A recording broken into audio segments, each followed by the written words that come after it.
Hello friends, ನಿಮ್ಮೆಲ್ಲರಿಗೂ ನಮ್ಮ live ಚಾನಲ್ಗೆ ಸ್ವಾಗತ. ಮುಂಬರುವ UPSC ಪ್ರಿಲಿಮ್ಸ್ 2020ಗೆ ಮಾಡ್ತಾ ಇರುವಂಥ ಎನ್ವಿರಾನ್ಮೆಂಟ್ ಸೀರೀಸ್ನ 2ನೇ ಭಾಗ ಇದು. ಮೊದಲನೇ ಭಾಗದಲ್ಲಿ ಜೈವಿಕ ವೈವಿಧ್ಯತೆ, ಅದನ್ನು ರಕ್ಷಣೆ ಮಾಡೋಕ್ಕೆ ಇರುವಂಥ ನಾನಾ ರೀತಿಯ ಪ್ರೊಟೆಕ್ಟೆಡ್ ಏರಿಯಾಸ್ ಹಾಗೂ ಸುದ್ದಿಯಲ್ಲಿರುವಂಥ national park, wildlife sanctuary, bird sanctuary ಇದನ್ನೆಲ್ಲ ನೋಡಿದ್ವಿ. 2ನೇ ಭಾಗದಲ್ಲಿ ಸಂರಕ್ಷಣೆ ಮಾಡ್ತಾ ಇರುವಂಥ ಜೀವಿಗಳ ಬಗ್ಗೆ ತಿಳ್ಕೊಳ್ಳೋಣ. ಜಾಗತಿಕ ಮಟ್ಟದಲ್ಲಿ ಪರಿಸರ ಯಾವ ಸ್ಥಿತಿಯಲ್ಲಿದೆ, ಅದನ್ನು ಸಂರಕ್ಷಣೆ ಮಾಡಬೇಕು ಅಂತಂದರೆ ಏನೇನು ಕ್ರಮಗಳನ್ನ ತಗೋಬೇಕು ಅಂತ ತೀರ್ಮಾನ ಮಾಡೋದಕ್ಕೆ ಒಂದು ಅಂತಾರಾಷ್ಟ್ರೀಯ ಸಂಸ್ಥೆ ಇದೆ. ಅದರ ಹೆಸರು international union for conservation of nature, IUCN.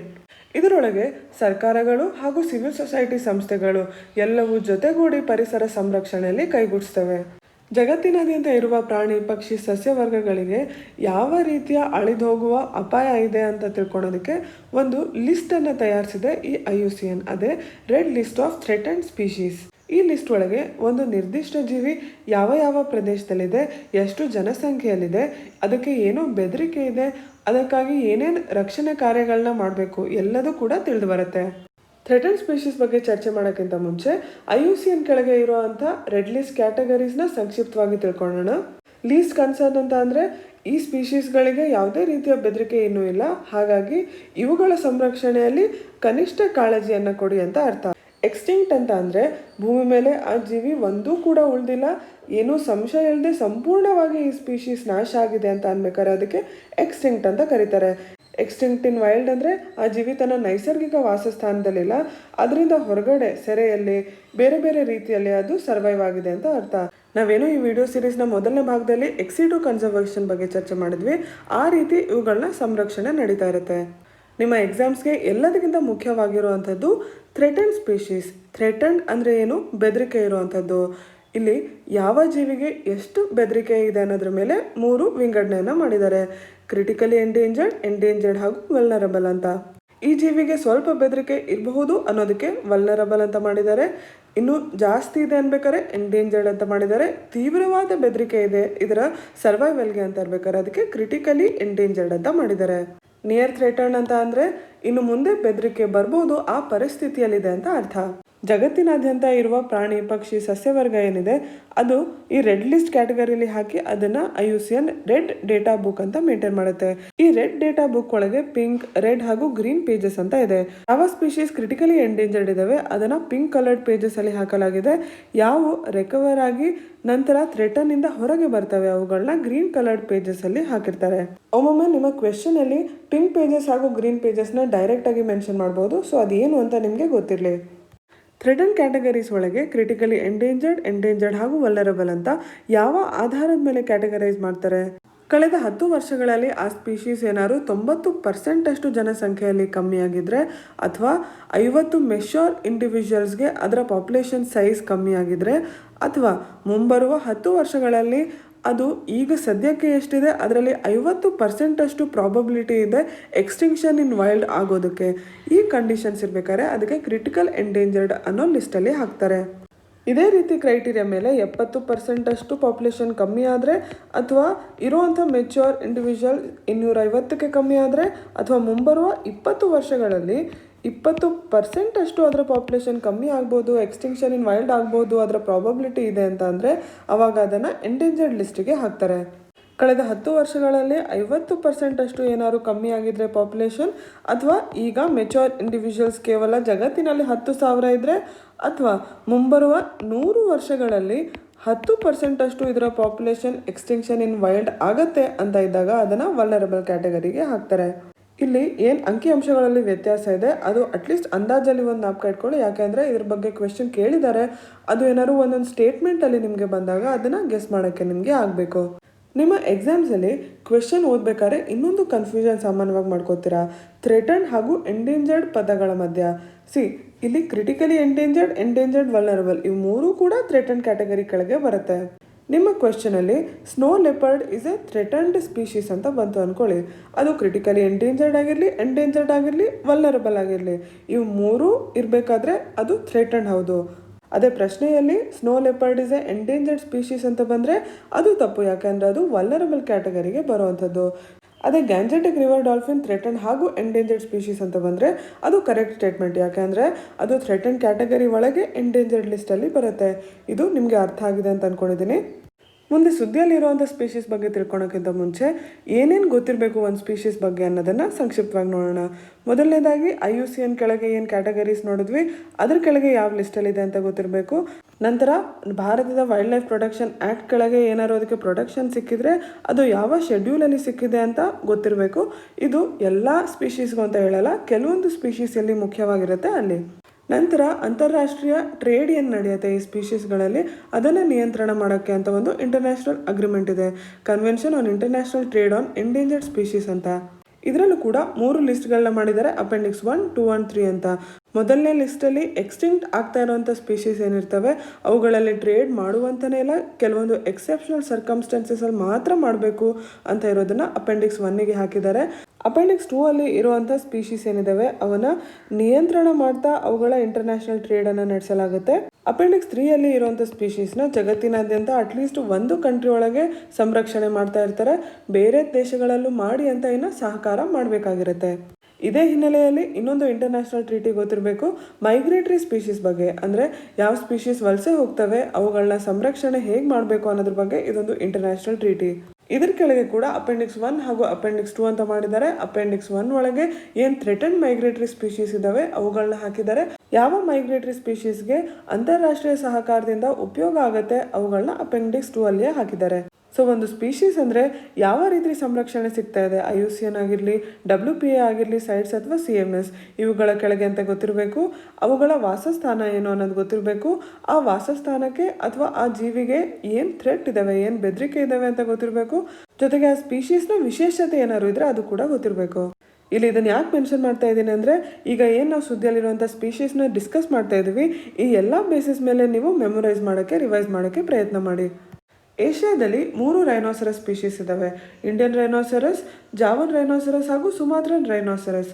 ಇದು ಯಾಕೆ ಸುದ್ದಿಯಲ್ಲಿತ್ತು ಅಂದರೆ ಸುಮಾತ್ರನ್ ರೈನೋಸರಸ್ ಈಗ ಭಾರತದಲ್ಲಿ ಎಕ್ಸ್ಟಿಂಕ್ಟ್ ಆಗಿದೆ. ಜಗತ್ತಿನಾದ್ಯಂತ ಜಾವನ್ ಹಾಗೂ ಸುಮಾತ್ರನ್ ರೈನೋಸರಸ್ ಕ್ರಿಟಿಕಲಿ ಎಂಡೇಂಜರ್ಡ್ ಆಗಿದೆ. ನಮ್ಮ ಭಾರತದಲ್ಲಿ ಜಾಸ್ತಿ ಇರುವಂಥ 1 ಹಾರ್ನ್ ರೈನೋ ಇದು ವಲ್ನರಬಲ್ ಲಿಸ್ಟಲ್ಲಿದೆ. ಭಾರತದಲ್ಲಿ ಎಕ್ಸ್ಟಿಂಕ್ಟ್ ಆಗೋಕ್ಕಿಂತ ಮುಂಚೆ ಸುಮಾತ್ರನ್ ರೈನೋಸರಸ್ ನಾಗಾಲ್ಯಾಂಡ್, ಅಸ್ಸಾಂ, ಮಣಿಪುರ್, ತ್ರಿಪುರ ಹಾಗೂ ಚಿತ್ತಗಾಂಗ್ ಹಿಲ್ಸಲ್ಲಿ ಇತ್ತು. ಪ್ರಸ್ತುತ ಜಗತ್ತಿನಾದ್ಯಂತ ಕೇವಲ 80 ಸುಮಾತ್ರನ್ ರೈನೋಸರಸ್ ಉಳ್ಕೊಂಡಿದ್ದಾವೆ. ಇವೆಲ್ಲವೂ ಇಂಡೋನೇಷ್ಯಾ, ಸುಮಾತ್ರ ಐಲ್ಯಾಂಡ್ ಹಾಗೂ ಬಾರ್ನಿಯೋದಲ್ಲಿ ಇದೆ. ಹೀಗಂತ WWF ವರ್ಲ್ಡ್ ವೈಲ್ಡ್ ಲೈಫ್ ಇದು ಎಸ್ಟಿಮೇಟ್ ಮಾಡ್ತಾ ಇದೆ. ಜಗತ್ತಿನಾದ್ಯಂತ ಈ 3 ಏಷ್ಯನ್ ರೈನೋಸ್ನ ಬಿಟ್ಟು ಬ್ಲ್ಯಾಕ್ ರೈನೋ ಹಾಗೂ ವೈಟ್ ರೈನೋ ಅಂತ ಇನ್ನು 2 ಇದೆ. ಇವೆಲ್ಲವುಗಳಲ್ಲಿ ಭಾರತದಲ್ಲಿ ಸಿಗೋದು ಒಂದೇ, ಗ್ರೇಟ್ 1 ಹಾರ್ನ್ ರೈನೋಸರಸ್. ಈ ಎಲ್ಲ ರೈನೋಸರಸ್ನ ಸಂಖ್ಯೆ ಕಮ್ಮಿ ಆಗ್ತಾ ಇರೋಕ್ಕೆ ಕಾರಣ ಬೇಟೆ ಹಾಗೂ ಅವರು ಇರುವಂಥ ವಾಸಸ್ಥಾನ ನಾಶ ಆಗ್ತಾ ಇರೋದು, ಪೋಚಿಂಗ್ ಹಾಗೂ ಲಾಸ್ ಆಫ್ ಹ್ಯಾಬಿಟ್ಯಾಟ್. ಭಾರತದ 1 ಹಾರ್ನ್ ರೈನೋ ಏನಿದೆ ಇದನ್ನು ಸಂರಕ್ಷಣೆ ಮಾಡೋಕ್ಕೆ ಅಂತ 2005 ಅಲ್ಲಿ ಇಂಡಿಯನ್ ರೈನೋ ವಿಷನ್ 2020 ಅಂತ ಒಂದು ಪ್ರಾಜೆಕ್ಟ್ನ ಮಾಡಲಾಗಿತ್ತು. ಈ ಪ್ರಾಜೆಕ್ಟ್ನ ಗುರಿ 2020 7 ಪ್ರೊಟೆಕ್ಟೆಡ್ ಏರಿಯಾದಲ್ಲಿ ಇಂಡಿಯನ್ ರೈನೋಸರಸ್ನ ಪಾಪ್ಯುಲೇಷನ್ 3000 ಅಟ್ಲೀಸ್ಟ್ ಮಾಡಬೇಕು ಅಂತ. ಈ 7 ಪ್ರೊಟೆಕ್ಟೆಡ್ ಏರಿಯಾಸ್ ಯಾವುವು ಅಂತಂದರೆ Kaziranga, Pobitora, Orang national park, Manas national park, Laokhowa wildlife sanctuary, Burachapori wildlife sanctuary ಹಾಗೂ ದಿಬ್ರು-ಸಿಖೈವಾ ವೈಲ್ಡ್ ಲೈಫ್ ಸೆಂಚುರಿ. ಭಾರತದ ಹೊರಗೆ ಈ 3 ಏಷ್ಯನ್ ರೈನೋಸರಸ್ಗಳು ಎಲ್ಲೆಲ್ಲಿದ್ದಾವೆ ಆ ದೇಶಗಳ ಜೊತೆ ಅಂದರೆ ಭೂತಾನ್, ನೇಪಾಲ್, ಇಂಡೋನೇಷ್ಯಾ, ಮಲೇಷ್ಯಾ ಇವೆಲ್ಲ ಸೇರಿ ಈ ಏಷ್ಯನ್ ರೈನೋಸರಸ್ನ ಸಂರಕ್ಷಣೆ ಮಾಡೋಕ್ಕೆ, ಇದರ ಪಾಪ್ಯುಲೇಷನ್ ಜಾಸ್ತಿ ಮಾಡೋಕ್ಕೆ ಅಂತ ಒಂದು ಕೊಲಾಬ್ರೇಷನ್ ಪ್ರಾಜೆಕ್ಟ್ನ ಮಾಡ್ತಾ ಇದ್ದಾರೆ. ಇದು ಕೂಡ ನಿಮ್ಮ ಎಕ್ಸಾಮ್ಗೆ ತಿಳಿದಿರಲಿ. ಇವರೆಲ್ಲ ಸೇರಿ ಮಾಡಿರೋ ಡಿಕ್ಲರೇಷನ್ಗೆ ನ್ಯೂ ಡೆಲ್ಲಿ ಡಿಕ್ಲರೇಷನ್ ಅಂತಾರೆ. ಈ ದೇಶಗಳಿಗೆ ರೈನೋ ರೇಂಜ್ ನೇಷನ್ಸ್ ಅಂತ ಕರೀತಾರೆ. ಮುಂದೆ ಗ್ರೇಟ್ ಇಂಡಿಯನ್ ಬಸ್ಟರ್ಡ್ ಬಗ್ಗೆ ಚರ್ಚೆ ಮಾಡೋಣ. ಇದು IUCN ಕೆಳಗೆ ಕ್ರಿಟಿಕಲಿ ಎಂಡೇಂಜರ್ಡ್ ಆಗಿರುವಂಥದ್ದು. ಅಪ್ರಾಕ್ಸಿಮೇಟ್ಲಿ 2018 150ಕ್ಕೆ ಇದರ ಪಾಪ್ಯುಲೇಷನ್ ಇಳಿದಿದೆ. ಈ ಗ್ರೇಟ್ ಇಂಡಿಯನ್ ಬಸ್ಟರ್ಡ್ ಭಾರತ ಹಾಗೂ ಪಾಕಿಸ್ತಾನ್ಗೆ ನೇಟಿವ್ ಆಗಿರುವಂಥದ್ದು. ಈ ಭಾರತದ ಖಂಡ ಏನಿದೆ, ಸಬ್ ಕಾಂಟಿನೆಂಟ್ ಅಂತ ಏನು ಕರಿತೀವಿ, ಇಲ್ಲಿ ಎಂಡಮಿಕ್ ಆಗಿರುವಂಥ ಪಕ್ಷಿ. ಎಂಡಮಿಕ್ ಅಂದರೆ ಇಲ್ಲಿ ಬಿಟ್ಟು ಬೇರೆ ಎಲ್ಲೂ ಸಿಗದೆ ಇರುವಂಥದ್ದು. ಭಾರತದೊಳಗೆ ಇದನ್ನು ಆಂಧ್ರ ಪ್ರದೇಶ್, ಗುಜರಾತ್, ಕರ್ನಾಟಕ, ಮಹಾರಾಷ್ಟ್ರ, ಮಧ್ಯಪ್ರದೇಶ್ ಈ ಎಲ್ಲ ಜಾಗಗಳಲ್ಲಿ ನಾವು ಕಾಣ್ಬೋದು. ಇದರ ವಿಶೇಷತೆ ಏನಂದರೆ ಇದು ಹೆವಿಯೆಸ್ಟ್ ಫ್ಲೈಯಿಂಗ್ ಬರ್ಡ್. ಇದು ಯಾಕೆ ಸುದ್ದಿಯಲ್ಲಿತ್ತು ಅಂದರೆ wild life institute of India WII ಇದೊಂದು ಸ್ಟ್ಯಾಚ್ಯೂಟರಿ ಬಾಡಿ, ಇದು ಗ್ರೇಟ್ ಇಂಡಿಯನ್ ಬಸ್ಟರ್ಡ್ ಬಗ್ಗೆ ಒಂದು ರಿಪೋರ್ಟನ್ನು ಕೊಟ್ಟಿತ್ತು. ಇದ್ರ ಪ್ರಕಾರ ಏನು 150 ಅಷ್ಟೇ ಉಳಿದಿದೆ ಭಾರತದಲ್ಲಿ ಅಂತಂದ್ವಿ. ಅದು 90% ಅಷ್ಟು ಕೇವಲ ರಾಜಸ್ಥಾನ್ ಹಾಗೂ ಗುಜರಾತಲ್ಲೇ ಇದೆ. ಬೇರೆ ಎಲ್ಲ ರಾಜ್ಯಗಳು ನಾವೇನು ಈಗ ನೋಡಿದ್ವಿ ಅಲ್ಲಿ ತುಂಬ ಕಮ್ಮಿ ಆಗಿದೆ. ಈ ಜನಸಂಖ್ಯೆ ಕಮ್ಮಿ ಆಗೋಕೆ ಎಲ್ಲದಕ್ಕಿಂತ ಮುಖ್ಯ ಕಾರಣ ಹೈ ವೋಲ್ಟೇಜ್ ಪವರ್ ಲೈನ್ಸ್. ಈ great Indian bustard flying bird ಆಗಿರೋದ್ರಿಂದ ಅದು ಸ್ಯಾಂಚುರಿಯಿಂದ ಹೊರಗಡೆ ಫ್ಲೈ ಮಾಡಿ ಹೋಗೋದು ಸಹಜ. ಹಾಗೆ ಹಾರಿ ಹೋಗಬೇಕಾದ್ರೆ ಇವುಗಳಿಗೆ ಪುವರ್ ಫ್ರಂಟಲ್ ವಿಷನ್ ಇರೋದ್ರಿಂದ ಪವರ್ ಲೈನ್ಸ್ ಕಾಣದೆ ಅದಕ್ಕೆ ಕೊಲೈಡ್ ಆಗಿ ಅದರಿಂದ ಸಾವನ್ನಪ್ತವೆ. ಇದ್ರ ಜೊತೆಗೆ ಸ್ಯಾಂಚುರಿ ಹೊರಗೆ ಇರುವಂಥ ಹೊಲ ಗದ್ದೆಗಳಲ್ಲಿ ಇನ್ಸೆಕ್ಟಿಸೈಡ್ ಪೆಸ್ಟಿಸೈಡ್ ಏನು ಸ್ಪ್ರೇ ಮಾಡಿರ್ತಾರೆ ಅದನ್ನು ಸೇವಿಸೋದ್ರಿಂದ ಕೂಡ ಇವುಗಳು ಮರಣ ಹೊಂದ್ತಾ ಇದ್ದಾವೆ. ಬಸ್ಟರ್ಡ್ ಸ್ಪೀಶೀಸಲ್ಲೇ ಇನ್ನೊಂದು ಸ್ಪೀಶೀಸನ್ನು ನೋಡೋಣ, ಬೆಂಗಾಲ್ ಫ್ಲೋರಿಕನ್. ಇದು ಕೂಡ IUCN ಕ್ರಿಟಿಕಲಿ ಎಂಡೇಂಜರ್ಡ್ ಲಿಸ್ಟಲ್ಲಿದೆ, ಸೈಟ್ಸ್ ಅಪೆಂಡಿಕ್ಸ್ 1 ಲಿಸ್ಟಲ್ಲಿದೆ. ಇದನ್ನು ಸಾಮಾನ್ಯವಾಗಿ ಗ್ರಾಸ್ಲ್ಯಾಂಡ್ ಹಾಗೂ ಸ್ಕ್ರಬ್ಲ್ಯಾಂಡ್ ಇರುವಂಥ ಪ್ರದೇಶಗಳಲ್ಲಿ ನಾವು ಕಾಣ್ಬೋದು. ಕಾಂಬೋಡಿಯಾ, ಇಂಡಿಯಾ, ನೇಪಾಲ್, ವಿಯೆಟ್ನಾಂಗೆ ನೇಟಿವ್ ಆಗಿರುವಂಥ ಬಸ್ಟರ್ಡ್ ಸ್ಪೀಶೀಸ್ ಈ ಬೆಂಗಾಲ್ ಫ್ಲೋರಿಕಾನ್. ಪ್ರಸ್ತುತ ಬಾಂಗ್ಲಾದೇಶಲ್ಲಿ ಎಕ್ಸ್ಟಿಂಕ್ಟ್ ಆಗಿದೆ ಅಂತ ಹೇಳ್ತಾ ಇದ್ದಾರೆ. ಭಾರತದ ಉತ್ತರ ಪ್ರದೇಶ್, ಅಸ್ಸಾಂ, ಅರುಣಾಚಲ್ ಪ್ರದೇಶ್ ರಾಜ್ಯಗಳಲ್ಲಿ ಬೆಂಗಾಲ್ ಫ್ಲೋರಿಕನ್ನು ನಾವು ಕಾಣ್ಬೋದು. ಇವುಗಳನ್ನ ಗ್ರಾಸ್ಲ್ಯಾಂಡಲ್ಲಿ ನಾವು ಕಾಣ್ಬೋದು ಅಂತ ಹೇಳಿದ್ವಿ. ಸೊ ಈ ಗ್ರಾಸ್ಲ್ಯಾಂಡ್ ಹ್ಯಾಬಿಟ್ಯಾಟ್ಗೆ ಏನೇನು ಥ್ರೆಟ್ ಇದೆ ಆ ಬೆದರಿಕೆನೇ ಈ ಬೆಂಗಾಲ್ ಫ್ಲೋರಿಕನ್ಗೂ ಇರೋವಂಥ ಗ್ರಾಸ್ಲ್ಯಾಂಡ್ ಪ್ರದೇಶದಲ್ಲಿ ಕೃಷಿಯನ್ನು ಮಾಡೋದು, ಅಗತ್ಯಕ್ಕಿಂತ ಜಾಸ್ತಿ ಹುಲ್ಲು ಮೇಯಿಸೋದು, ಕಟ್ ಮಾಡೋದು, ಬರ್ನ್ ಮಾಡೋದು, ಇದೆಲ್ಲದರಿಂದ ಈ ಹ್ಯಾಬಿಟ್ಯಾಟ್ ಲಾಸ್ ಆಗ್ತಾ ಇದೆ. ಅದ್ರ ಜೊತೆಗೆ heavy flooding, invasion of alien species, scrub expansion, dam construction, ಈ ಎಲ್ಲ ಕಾರಣಗಳಿಂದ ಈ ಬೆಂಗಾಲ್ ಫ್ಲೋರಿಕನ್ಗೆ ಬೆದರಿಕೆ ಇದೆ. ಪ್ರಸ್ತುತ ಭಾರತದ ದಿಬ್ರು-ಸಿಖೋವಾ ನ್ಯಾಷನಲ್ ಪಾರ್ಕ್, ಕಾಜಿರಂಗ ಹಾಗೂ ದುಧ್ವಾ ಟೈಗರ್ ರಿಸರ್ವ್ ಅಲ್ಲಿ ಈ ಬೆಂಗಾಲ್ ಫ್ಲೋರಿಕನ್ನ ನಾವು ಕಾಣ್ಬೋದು. ಇದು ವಿಶೇಷವಾಗಿ ಮೇಟಿಂಗ್ ಡ್ಯಾನ್ಸ್ಗೆ ಕೂಡ ಪ್ರಸಿದ್ಧವಾಗಿದೆ. ಅಸ್ಸಾಂ ರೂಫ್ ಟರ್ಟಲ್ ಒಂದು ಸ್ಮಾಲ್ ಫ್ರೆಶ್ ವಾಟರ್ ಟರ್ಟಲ್. ಇದು IUCN ಎಂಡೇಂಜರ್ಡ್ ಸ್ಟೇಟಸಲ್ಲಿದೆ. ಸೈಟ್ಸ್ ಕೆಳಗೆ ಅಪೆಂಡಿಕ್ಸ್ 2 ಅಲ್ಲಿದೆ. ಇಂಡಿಯಾಸ್ ವೈಲ್ಡ್ ಲೈಫ್ ಪ್ರೊಟೆಕ್ಷನ್ ಆ್ಯಕ್ಟ್ನ ಶೆಡ್ಯೂಲ್ 1 ಕೆಳಗಿದೆ. ಈ turtle north eastern India, north eastern ಹಾಗೂ ಸೌತ್ ಈಸ್ಟರ್ನ್ ಬಾಂಗ್ಲಾದೇಶ್ ಈ ಪ್ರದೇಶಗಳಲ್ಲಿ ಇರುವಂಥ ಗುಡ್ಡಗಳೇನಿದೆ ಅಲ್ಲಿರುವಂಥ ಹರಿಯೋ ನೀರಿನಲ್ಲಿ ಈ ಟರ್ಟಲ್ ಇರುತ್ತೆ. ಈ ಅಸ್ಸಾಂ ರೂಫ್ ಟರ್ಟಲ್ನ ಫುಡ್ ಹಾಗೂ ಪೆಟ್ ಟ್ರೇಡ್ಗೆ ಉಪಯೋಗಿಸ್ತಾರೆ. ಜೊತೆಗೆ ಏನು ವಾಟರ್ ಬಾಡೀಸಲ್ಲಿ ಸಿಲ್ಟೇಷನ್ ಆಗುತ್ತೆ ಅದರಿಂದ ಕೂಡ ಈ ಅಸ್ಸಾಂ ರೂಫ್ ಟರ್ಟಲ್ಗೆ ಬೆದರಿಕೆ ಇದೆ. ಈ ಅಸ್ಸಾಂ ರೂಫ್ ಟರ್ಟಲ್ನ ಸಂರಕ್ಷಣೆ ಮಾಡಬೇಕು ಅಂತ ಅಸ್ಸಾಂನಲ್ಲಿ ಯೂಸ್ ಮಾಡುವಂಥ ಗಮೋಸ ಅನ್ನೋದು ಒಂದು ಸ್ಕಾರ್ಫ್ ಥರ ಇರುವಂಥ ಒಂದು ಬಟ್ಟೆ, ಕಲ್ಚರಲ್ ಸಿಂಬಲ್ ಅಸ್ಸಾಂದು ಅಂತ ಹೇಳ್ಬೋದು. ಇದ್ರ ಮೇಲೆ ಅಸ್ಸಾಂ ರೂಫ್ ಟರ್ಟಲ್ನ ಪ್ರಿಂಟ್ ಹಾಕಿ ಇದ್ರ ಮೂಲಕ ಟರ್ಟಲ್ನ ಕನ್ಸರ್ವೇಷನ್ ಮಾಡಬೇಕು ಅನ್ನೋ ಮೆಸೇಜ್ನ ನೀಡ್ತಾ ಇದ್ದಾರೆ. ಮುಂದೆ ಪರ್ಪಲ್ ಫ್ರಾಗ್ ಬಗ್ಗೆ ಚರ್ಚೆ ಮಾಡೋಣ. ಇದನ್ನು ಮಾವೇಲಿ ಫ್ರಾಗ್ ಅಂತ ಕೂಡ ಕರೀತಾರೆ. ಇದು ಯಾಕೆ ಸುದ್ದಿಯಲ್ಲಿದೆ? ಕೇರಳದ ಸ್ಟೇಟ್ ಆಂಫಿಬಿಯನ್ ಆಗಿ ಇದನ್ನು ಡೆಸಿಗ್ನೇಟ್ ಮಾಡಬೇಕು ಅಂತ ಇದ್ದಾರೆ. ಇದನ್ನು ಭಾರತದ ವೆಸ್ಟರ್ನ್ ಘಾಟ್ಸ್ ರೀಜನಲ್ಲಿ ನಾವು ನೋಡ್ಬೋದು. ಇದಕ್ಕೆ ಲಿವಿಂಗ್ ಫಾಸಿಲ್ ಅಂತ ಕೂಡ ಕರೀತಾರೆ. ಯಾಕಂದರೆ 70 ಮಿಲಿಯನ್ ವರ್ಷಗಳ ಮುಂಚೆ ಇದ್ದಂಥ ಡೈನೋಸಾರ್ಗಳ ಜೊತೆ ಇವು ಕೋಎಕ್ಸಿಸ್ಟ್ ಆಗಿದ್ವು, ಸಹಬಾಳ್ವೆಯನ್ನು ಮಾಡ್ತಿದ್ವು ಅಂತ ಹೇಳಲಾಗುತ್ತೆ. ಈ ಮಾವೇಲಿ ಫ್ರಾಗ್ ಅಂಡರ್ಗ್ರೌಂಡೇ ಇರುತ್ತೆ ಸಾಕಷ್ಟು. ಕೇವಲ ಮಳೆಗಾಲದಲ್ಲಿ ಮಾತ್ರ ಹೊರಗೆ ಬಂದು ಮೇಟಿಂಗ್ ಮಾಡುತ್ತೆ. ಬ್ರೀಡಿಂಗ್ ಮಾಡಬೇಕಾದ್ರೆ ಸೈಟಲ್ಲಿ 1000 ಎಕ್ಸ್ಗಳನ್ನ ಲೇ ಮಾಡುತ್ತೆ. ಹಾಗಾಗಿ ಎಕ್ಸ್ಪ್ಲೋಸಿವ್ ಬ್ರೀಡರ್ ಅಂತ ಕೂಡ ಇದಕ್ಕೆ ಕರೀತಾರೆ. IUCN ಕೆಳಗೆ ಇವು ಎಂಡೇಂಜರ್ಡ್ ಸ್ಟೇಟಸ್ ಅನ್ನ ಪಡ್ಕೊಂಡಿದೆ. ಈ ಮಾವೇಲಿ ಫ್ರಾಗ್ ಕೇರಳದ ಒಂದು ರೀತಿ ಕಲ್ಚರಲ್ಲಿ ಮಿಂಗಲ್ ಆಗಿದೆ ಅಂತ ಹೇಳ್ಬೋದು. ಯಾಕಂದರೆ ಇಲ್ಲಿ ಇಂಡಿಜಿನಿಯಸ್ ಟ್ರೈಬ್ಸ್ ಏನಿದಾವೆ ಮಾನ್ಸೂನ್ ಸೀಸನಲ್ಲಿ ಈ ಟ್ಯಾಡ್ಪೋಲ್ಗಳನ್ನ 15,000ದಿಂದ 20,000ದಷ್ಟು ಅವರು ಸೇವಿಸ್ತಾರೆ ಅಂತ ಹೇಳಲಾಗುತ್ತೆ. ಇದರ ಅಡಲ್ಟ್ ಫ್ರಾಗಿಂದ ಮೆಡಿಸಿನಲ್ ಬೆನಿಫಿಟ್ಸ್ ಇದೆ ಹಾಗೂ ಆಫ್ರೋಡಿಸಿಯಾಕ್ಸ್ ಆಗಿ ಕೂಡ ಇದು ವರ್ಕ್ ಆಗುತ್ತೆ ಅಂತ ಹೇಳ್ತಾರೆ. ನೆಕ್ಸ್ಟ್ ಮಲಬಾರ್ ಟ್ರೀ ಟೋಡ್ ಬಗ್ಗೆ ಚರ್ಚೆ ಮಾಡೋಣ. ಇದು ಯಾಕೆ ಸುದ್ದಿಯಲ್ಲಿತ್ತು? ಬ್ಯಾಂಗ್ಳೂರ್ ಬೇಸ್ಡ್ ಒಂದು ನಾನ್ ಪ್ರಾಫಿಟ್ ಆರ್ಗನೈಸೇಷನ್ ಈ ಮಲಬಾರ್ ಟ್ರೀ ಟೋಡ್ ಎಲ್ಲೆಲ್ಲಿ ಸಿಗುತ್ತೆ ಅಲ್ಲಿಯ ಜನರಿಗೆ ಇದನ್ನು ಕಂಡುಹಿಡಿಯೋಕ್ಕೆ ಟ್ರೈನ್ ಮಾಡ್ತಾ ಇದ್ದಾರೆ. ಗೋವಾದ ದಕ್ಷಿಣ ಭಾಗದಲ್ಲಿ ಇರುವಂಥ ವೆಸ್ಟರ್ನ್ ಘಾಟ್ಸ್ ಪ್ರದೇಶದಲ್ಲಿ ಈ ಮಲಬಾರ್ ಟ್ರೀ ಟೋಡ್ನ ನಾವು ನೋಡ್ಬೋದು.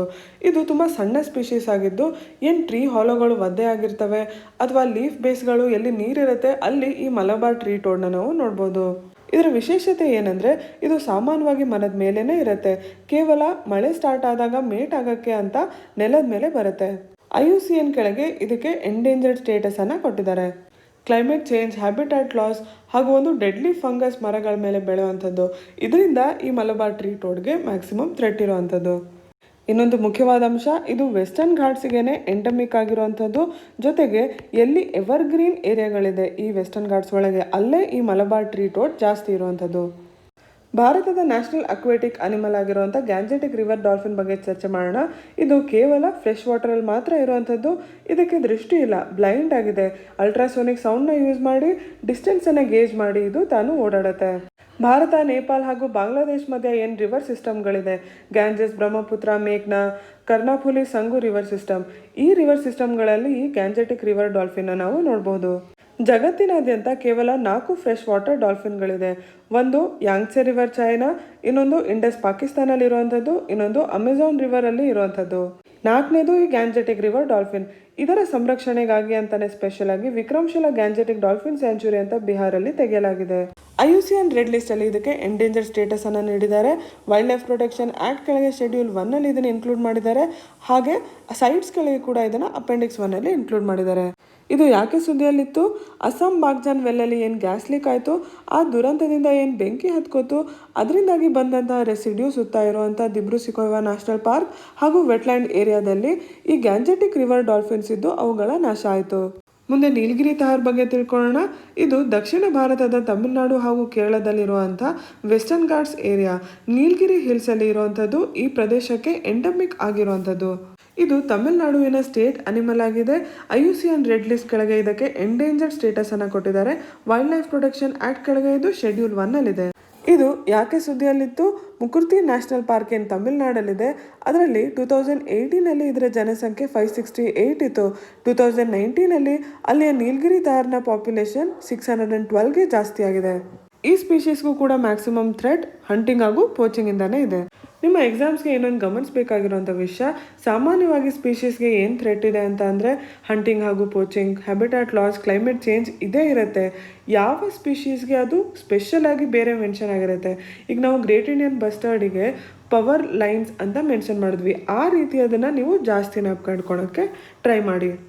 ಅಕ್ಟೋಬರ್ 2019 ಅಂದು ಮೊದಲನೇ ಬಾರಿಗೆ ಭಾರತದಲ್ಲಿ ಸ್ನೋ ಲೆಪರ್ಡ್ ಸರ್ವೆನ ಮಾಡಲಾಯಿತು. ಈ ಹಿನ್ನೆಲೆಯಲ್ಲಿ ಸ್ನೋ ಲೆಪರ್ಡ್ನ ಬಗ್ಗೆ ತಿಳ್ಕೊಳ್ಳೋಣ. ಭಾರತದ ಜಮ್ಮು ಕಾಶ್ಮೀರ, ಹಿಮಾಚಲ್ ಪ್ರದೇಶ್, ಉತ್ತರಾಖಂಡ್, ಸಿಕ್ಕಿಂ, ಅರುಣಾಚಲ್ ಪ್ರದೇಶ್ ಈ 5 ರಾಜ್ಯಗಳಲ್ಲಿ ಈ ಸ್ನೋ ಲೆಪರ್ಡನ್ನು ನಾವು ಕಾಣ್ಬೋದು. ಜಗತ್ತಿನಾದ್ಯಂತ ಇರುವ ಸ್ನೋ ಲೆಪರ್ಡ್ಗಳಲ್ಲಿ 5% ಅಷ್ಟು ಈ ಪ್ರದೇಶಗಳಲ್ಲಿ ಇದೆ.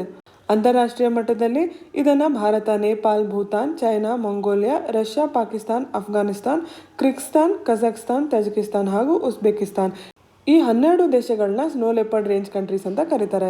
ಇವರೆಲ್ಲರೂ ಸೇರಿ ಒಂದು global snow leopard and ecosystem protection programme GSLEP ಅಂತ ನಡೆಸ್ತಾ ಇದ್ದಾರೆ.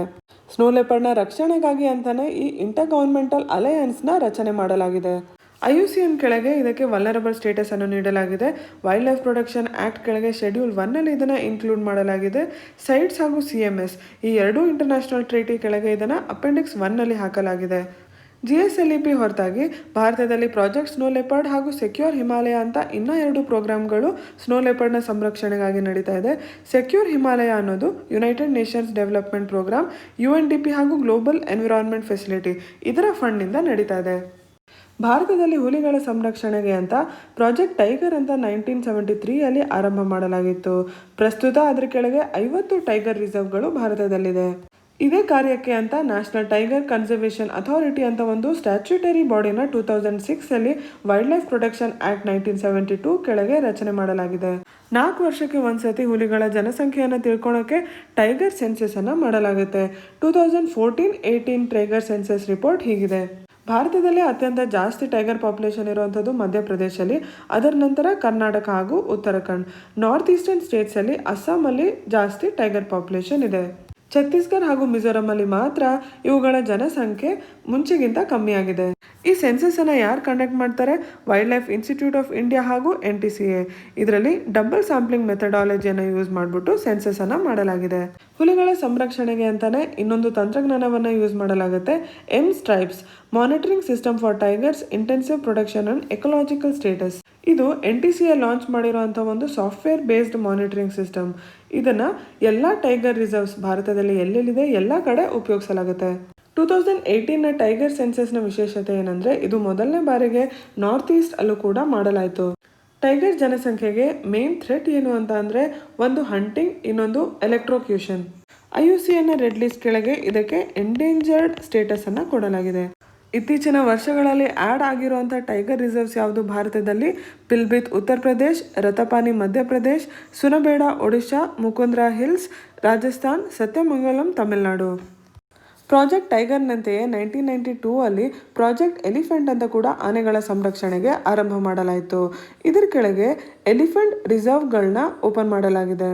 ಇಂತಹ ಎಲಿಫೆಂಟ್ ರಿಸರ್ವ್ಸ್ ಭಾರತದಲ್ಲಿ 30 ನೋಟಿಫೈಡ್ ಆಗಿದೆ. ಇದು 15 ರಾಜ್ಯಗಳ ಒಳಗೆ ಬರುತ್ತೆ. ಇದ್ರ ಜೊತೆಗೆ ಎಲಿಫೆಂಟ್ ಕಾರಿಡೋರ್ಸ್ ಅಂತ ರಚನೆ ಮಾಡಲಾಗಿದೆ. ಅಂದರೆ ಯಾವ ಪ್ರದೇಶದಲ್ಲಿ ಆನೆಗಳು ಜಾಸ್ತಿ ಓಡಾಡ್ತವೆ ಅಲ್ಲಿ ಹ್ಯೂಮನ್ ಮೂವ್ಮೆಂಟ್ ಕಮ್ಮಿ ಆಗಲಿ, ವೆಹಿಕಲ್ಸ್ ಕಮ್ಮಿ ಆಗಲಿ, ಅದರಿಂದ ಅವುಗಳ ಮರಣ ಕಮ್ಮಿ ಆಗಲಿ ಅಂದ್ಬಿಟ್ಟು ಒಂದು ನ್ಯಾರೋ ಸ್ಟ್ರಿಪ್ ಆಫ್ ಲ್ಯಾಂಡನ್ನು ಕಾರಿಡೋರ್ ಅಂತ ಅನೌನ್ಸ್ ಮಾಡಲಾಗುತ್ತೆ, ಡಿಕ್ಲೇರ್ ಮಾಡಲಾಗುತ್ತೆ. ಟೈಗರ್ ಸೆನ್ಸಸನ್ನು 4 ವರ್ಷಕ್ಕೆ ಒಂದ್ಸತಿ ಮಾಡಿದ್ರೆ ಎಲಿಫೆಂಟ್ ಸೆನ್ಸಸನ್ನು 5 ವರ್ಷಕ್ಕೆ ಒಂದ್ಸತಿ ಮಾಡಲಾಗುತ್ತೆ. ಇದನ್ನು Asian nature conservation nature foundation ANCF ಹಾಗೂ Indian institute of science Bengaluru ಇವೆರಡೂ ಸೇರಿ ಹಾಗೂ ಸಾಕಷ್ಟು NGOಗಳ ಜೊತೆ ಮಾಡಲಾಗುತ್ತೆ.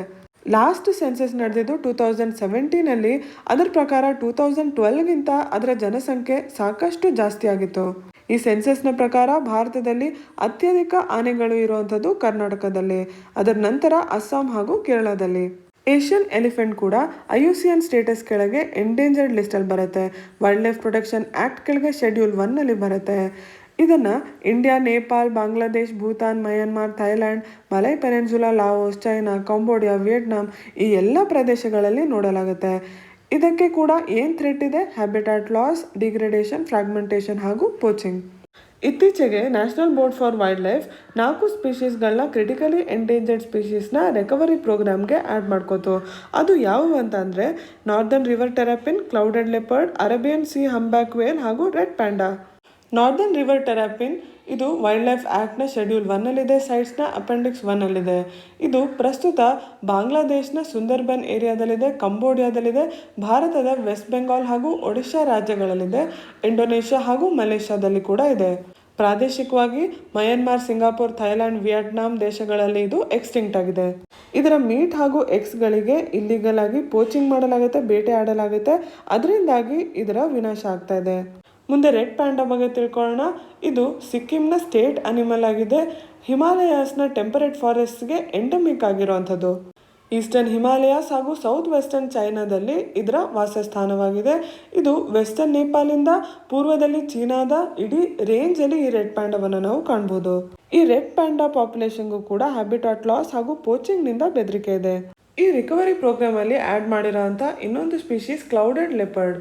ಈ ಲೆಪರ್ಡ್ನ ಸ್ಕಿನ್ ಮೇಲೆ ಕ್ಲೌಡ್ ಶೇಪಲ್ಲಿ, ಮೋಡದ ಶೇಪಲ್ಲಿ ಪ್ಯಾಟರ್ನ್ ಇರೋದ್ರಿಂದ ಇದಕ್ಕೆ ಕ್ಲೌಡೆಡ್ ಲೆಪರ್ಡ್ ಅಂತ ಕರೀತಾರೆ. ಇದು ಮೇಘಾಲಯದ ಸ್ಟೇಟ್ ಅನಿಮಲ್ ಆಗಿದೆ. ಭಾರತದಲ್ಲಿ ಇದು ಸಿಕ್ಕಿಂ, ವೆಸ್ಟ್ ಬೆಂಗಾಲ್, ಮೇಘಾಲಯ, ತ್ರಿಪುರಾ, ಮಿಜೋರಾಂ, ಮಣಿಪುರ್, ಅಸ್ಸಾಂ, ನಾಗಾಲ್ಯಾಂಡ್ ಹಾಗೂ ಅರುಣಾಚಲ್ ಪ್ರದೇಶದಲ್ಲಿ ಕಾಣಿಸ್ಕೊಳ್ಳುತ್ತೆ. ಹಿಮಾಲಯದ ಫುಟ್ ಹಿಲ್ಸಿಂದ ಹಿಡಿದು ಸೌತ್ ಈಸ್ಟ್ ಏಷ್ಯಾದ ಚೀನಾದ ಮೂಲೆಯ ತನಕ ಈ ಕ್ಲೌಡೆಡ್ ಲೆಪರ್ಡ್ಗಳನ್ನ ನಾವು ಕಾಣ್ಬೋದು. ಇದು ಗ್ರಾಸ್ಲ್ಯಾಂಡ್, ಶ್ರಬ್, ಸಬ್ ಟ್ರಾಪಿಕಲ್ ಹಾಗೂ ಡೆನ್ಸ್ ಟ್ರಾಪಿಕಲ್ ಫಾರೆಸ್ಟ್ 7,000 ಫೀಟ್ ತನಕ ಎತ್ತರದ ಪ್ರದೇಶಗಳಲ್ಲಿ ಕ್ಲೌಡೆಡ್ ಲೆಪರ್ಡ್ ಕಾಣಿಸ್ಕೊಳುತ್ತೆ. ಈ ಕ್ಲೌಡೆಡ್ ಲೆಪರ್ಡ್ಗೆ ಡೆನ್ಸ್ ಫಾರೆಸ್ಟ್ ಕವರ್ ಬೇಕಾಗುತ್ತೆ. ಸೊ ಹಾಗಾಗಿ ಡಿಫಾರೆಸ್ಟೇಷನಿಂದ ಇದಕ್ಕೆ ಬೆದರಿಕೆ ಇದೆ. ಹೈ ರೈನ್ಫಾಲ್ ಹಾಗೂ ಲೋ ಹ್ಯೂಮನ್ ಪ್ರೆಸೆನ್ಸ್ ಬೇಕಾಗುತ್ತೆ. ಹಾಗಾಗಿ ಏನು ರೈನ್ಫಾಲ್ ಪ್ಯಾಟರ್ನ್ಸ್ ಚೇಂಜ್ ಆಗ್ತಾ ಇದೆ, ಹ್ಯೂಮನ್ ಅನಿಮಲ್ ಕಾನ್ಫ್ಲಿಕ್ಟಿಂದಾಗಿ, ಹ್ಯೂಮನ್ ಪ್ರೆಸೆನ್ಸಿಂದಾಗಿ ಇದಕ್ಕೆ ಬೆದರಿಕೆ ಜಾಸ್ತಿ ಆಗ್ತಾ ಇದೆ. ಇದೇ ರಿಕವರಿ ಪ್ರೋಗ್ರಾಮಲ್ಲಿ ಆ್ಯಡ್ ಆಗಿರುವಂಥ ಇನ್ನೊಂದು species Arabian sea humpback veil. ಇದು ಜಗತ್ತಿನಾದ್ಯಂತ ಕಾಣುವಂಥ ಒಂದು ವೇಲ್. ಭಾರತದ ನೀರಿನಲ್ಲಿ, ಇಂಡಿಯನ್ ವಾಟರ್ಸಲ್ಲಿ 4 ಸ್ಪೀಷೀಸ್ನ ಬ್ಯಾಲಿನ್ ವೇಲ್ಗಳು ಕಾಣಿಸ್ಕೊತವೆ. ಈ ವೇಲ್ಗಳಲ್ಲಿ ಒಂದು ಈ Arabian sea humpback veil. IUCN ಲಿಸ್ಟಲ್ಲಿ ಇದು ಲೀಸ್ಟ್ ಕನ್ಸರ್ನಲ್ಲಿದೆ. ಆದರೆ ಅರೇಬಿಯನ್ ಸಿ ವಾಟರ್ಸಲ್ಲಿ ಇದು ಎಂಡೇಂಜರ್ಡ್ ಆಗಿದೆ ಅಂತ 2008 ಹೇಳಲಾಗಿತ್ತು. ಇದೇ ಹಿನ್ನೆಲೆಯಲ್ಲಿ ಇದನ್ನು ರಿಕವರಿ ಪ್ರೋಗ್ರಾಮ್ ಕೆಳಗೆ ಇನ್ಕ್ಲೂಡ್ ಮಾಡ್ಕೊಂಡಿದ್ದಾರೆ. ಇಲ್ಲಿ ನೀವು ಪರೀಕ್ಷೆಗೆ ಗಮನಿಸಬೇಕಾಗಿರುವಂಥದ್ದು recovery programme for critically endangered species ಅಂತ ಹೇಳ್ತಾ ಇದ್ದಾರೆ. ಆದರೆ ಇಲ್ಲಿ IUCN ಕೆಳಗೆ ಕ್ರಿಟಿಕಲಿ ಎಂಡೇಂಜರ್ಡ್ ಲಿಸ್ಟಲ್ಲಿರೋದು ಕೇವಲ ನಾರ್ದರ್ನ್ ರಿವರ್ ಟೆರಾಪಿನ್ ಮಾತ್ರ. ಮಿಕ್ಕಿದ ರೆಡ್ ಪ್ಯಾಂಡಾ ಎಂಡೇಂಜರ್ಡ್ ಆಗಿದೆ, ಕ್ಲೌಡೆಡ್ ಲೆಪರ್ಡ್ ವಲ್ನರಬಲ್ ಆಗಿದೆ, ಅರೇಬಿಯನ್ ಸಿ ಹಂಬ್ಯಾಕ್ ವೇಲ್ ಅಂತೂ ಲೀಸ್ಟ್ ಕನ್ಸರ್ನಲ್ಲಿದೆ. ಆದರೆ ಭಾರತದ ಪ್ರದೇಶದಲ್ಲಿ ಇವುಗಳಿಗೆ ಸಂರಕ್ಷಣೆಯ ಅವಶ್ಯಕತೆ ಇದೆ ಅನ್ನೋ ಕಾರಣದಿಂದ ಈ ರಿಕವರಿ ಪ್ರೋಗ್ರಾಮ್ ಕೆಳಗೆ ಇದನ್ನು ಆ್ಯಡ್ ಮಾಡ್ಕೊಂಡಿದ್ದಾರೆ. ಇದೆಲ್ಲ ಸ್ಪೀಷೀಸ್ಗಳ ಜೊತೆಗೆ ಹೊಸದಾಗಿ ಕೆಲವೊಂದು ಡಿಸ್ಕವರ್ ಆಗಿರುವಂಥ ಸ್ಪೀಷೀಸ್ ಬಗ್ಗೆ ಕೂಡ ನಿಮಗೆ ತಿಳಿದಿರಬೇಕು ಪರೀಕ್ಷೆಗೆ. ಪ್ಯಾಡಿ ಫ್ರಾಗ್ ಇದು ಸೌತ್ ಈಸ್ಟ್ ಏಷ್ಯಾದಲ್ಲಿ ಇರುವಂಥದ್ದು, ನಾರ್ತ್ ಈಸ್ಟ್ ಇಂಡಿಯಾಗೆ ಎಂಡಮಿಕ್ ಆಗಿರುವಂಥ ಸ್ಪೀಷೀಸ್. ಈ ಸ್ಪೀಷೀಸ್ ಕೆಳಗೆ ಒಂದು ಹೊಸ ಫ್ರಾಗನ್ನು ಡಿಸ್ಕವರ್ ಮಾಡಿದ್ದಾರೆ. ಇದಕ್ಕೆ ಐಶಾನಿ ಅಂತ ಹೆಸರಿಟ್ಟಿದ್ದಾರೆ. ಇನ್ನೊಂದು ಬರೋಯಿಂಗ್ ಫ್ರಾಗನ್ನು ಜಾರ್ಖಂಡಲ್ಲಿ ಡಿಸ್ಕವರ್ ಮಾಡಿದ್ದಾರೆ. ಇದರ ಹೆಸರನ್ನು ಸ್ಪರೋತಿಕಾ ಮಗಧ ಅಂತ ಇಡಲಾಗಿದೆ. ಇದು ಕೂಡ ಈ ಪ್ರದೇಶಕ್ಕೆ ಎಂಡಮಿಕ್ ಆಗಿರುವಂಥದ್ದು. ಇನ್ನೊಂದು ಮುಖ್ಯವಾಗಿರುವಂಥದ್ದು ಮೌರೇರಿಯಾ ಇಂಪ್ರೆಸಾ. ಇದೊಂದು ಟಾರ್ಟಾಯ್ಸ್ ಅರುಣಾಚಲ್ ಪ್ರದೇಶದಲ್ಲಿ ಡಿಸ್ಕವರ್ ಮಾಡಿರುವಂಥದ್ದು. ಈ ಕಂಪ್ಲೀಟ್ ಸ್ಪೀಶೀಸ್ಗೆ IUCN ರೆಡ್ ಲಿಸ್ಟ್ ಕೆಳಗೆ ವಲ್ನರಬಲ್ ಅಂತ ಲಿಸ್ಟ್ ಮಾಡಲಾಗಿದೆ. ಇದನ್ನು ಟ್ರೆಡಿಷನಲ್ ಮೆಡಿಸಿನ್ಗೆ ಯೂಸ್ ಮಾಡ್ತಾರೆ, ಪೆಟ್ ಟ್ರೇಡ್ಗೆ ಯೂಸ್ ಮಾಡ್ತಾರೆ. ಹಾಗಾಗಿ ಹಂಟಿಂಗಿನ ಹೆದರಿಕೆ ತುಂಬ ಇದೆ. ಈ ಟಾರ್ಟಾಯ್ಸನ್ನು 4-5 ವರ್ಷಗಳ ಮುಂಚೆ ಲಾಸ್ಟ್ ಮಯನ್ಮಾರಲ್ಲಿ ನೋಡಿದ್ದು. ಇದು ಕೇವಲ ಅದೇ ಪ್ರದೇಶದಲ್ಲಿ ಸಿಗತ್ತೆ ಅಂತ ಅಂದ್ಕೊಂಡಿದ್ರು. ಆದರೆ ಸರ್ಪ್ರೈಸ್ ಆಗಿ ಪ್ರಸ್ತುತ ಇದನ್ನು ಭಾರತದ ಅರುಣಾಚಲ್ ಪ್ರದೇಶದಲ್ಲಿ ನೋಡಲಾಗಿದೆ. ಇನ್ನೊಂದು ಹೊಸದಾಗಿ ಡಿಸ್ಕವರ್ ಆಗಿರೋದು ಟ್ರಚಿಷಿಯಂ ಅಪೆಟೆ. ಇದು Tally valley wild life century Arunachal ಪ್ರದೇಶದಲ್ಲಿ ನೋಡಲಾಯಿತು. ಇದನ್ನು ನಾವು ಹಳೆ ವಿಡಿಯೋದಲ್ಲಿ ಕೂಡ ಚರ್ಚೆ ಮಾಡಿದ್ವಿ. ಇದೊಂದು ನಾನ್ ವೆನಮಸ್ ಬರೋಯಿಂಗ್ ಸ್ನೇಕ್.